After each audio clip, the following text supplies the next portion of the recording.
Welcome to ISTV English News. This is Panorama giving you the news. Let's see the headlines. It's government's deliberate policy not to appoint information commissioner.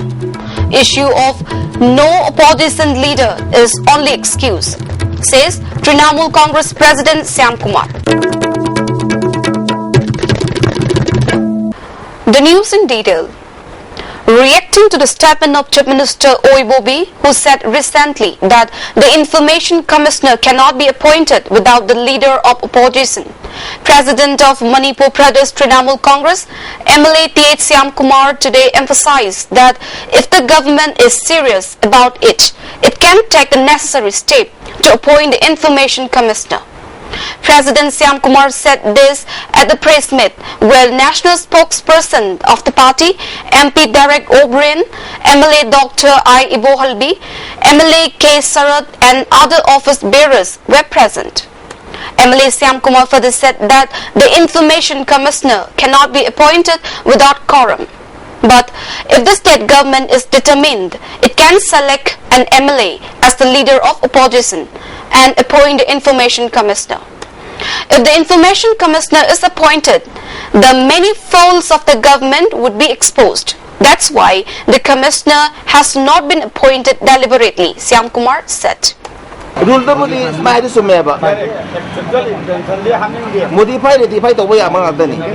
Opposition leadership quorum padre later Manipur.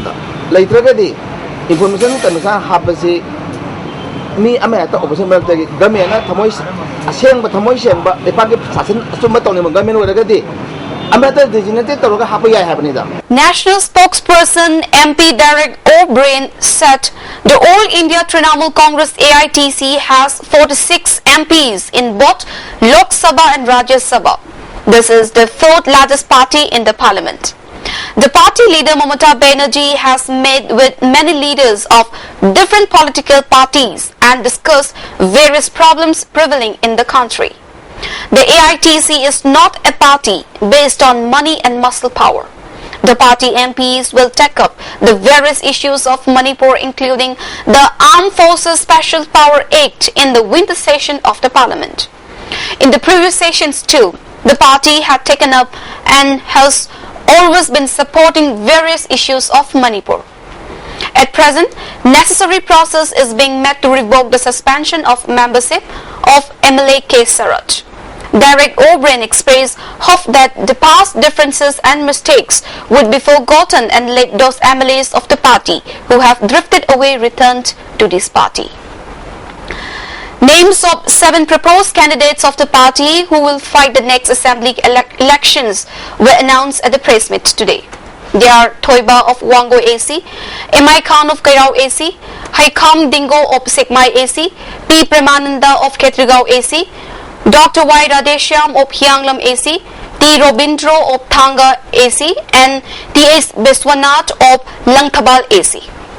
Derek O'Brien said they need to start the groundwork keeping close contact with the people in their own constituencies for the next assembly election. The winter session of Parliament is starting on the 24th of November.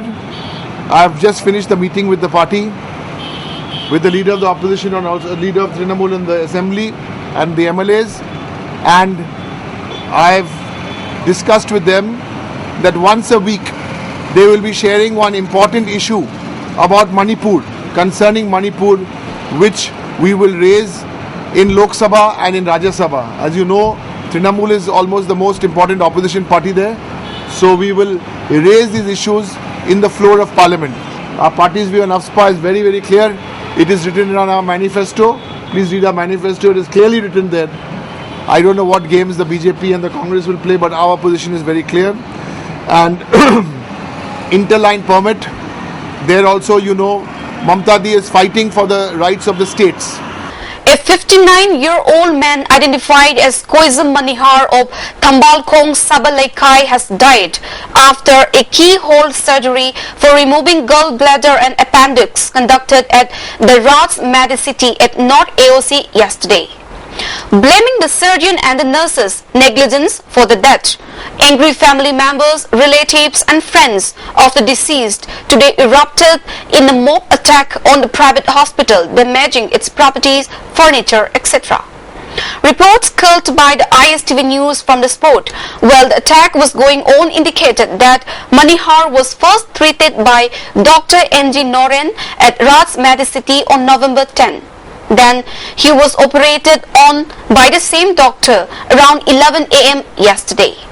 After the operation, he breathed his last at about 5:30 a.m. today.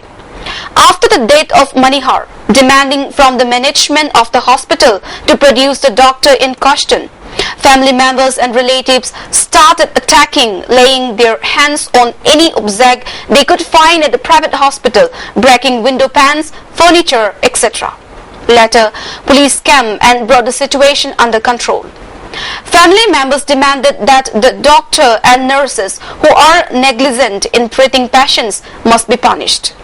Unless and until action is taken against them, the hospital cannot be opened, they said. Now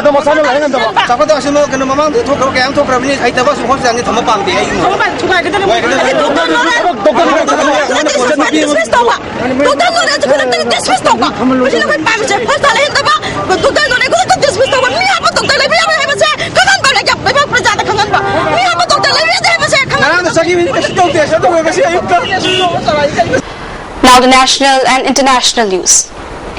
Policemen in red gear used tear gas cells, batons and bulldozers to try and intercept star government Rampal's sprawling ashram at Hisar in Haryana as thousands of his supporters fought to prevent his arrest.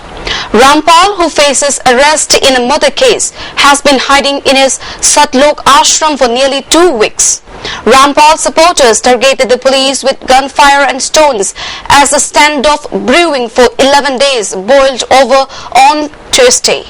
The police alleged that petrol bombs were also thrown at them. Thick smoke rose from the ashram's roof amid gunshots, turning the complex in Barwala town into a war zone. Several deportees were injured as the police used batons. The town has been shut down. Several journalists, including NDTV crew, were also injured in police action. A policeman was seen in visual attacking a journalist hiding a mic. The police acted a day after the Punjab and Haryana High Court ordered the government to arrest Rampal and produce him by Friday.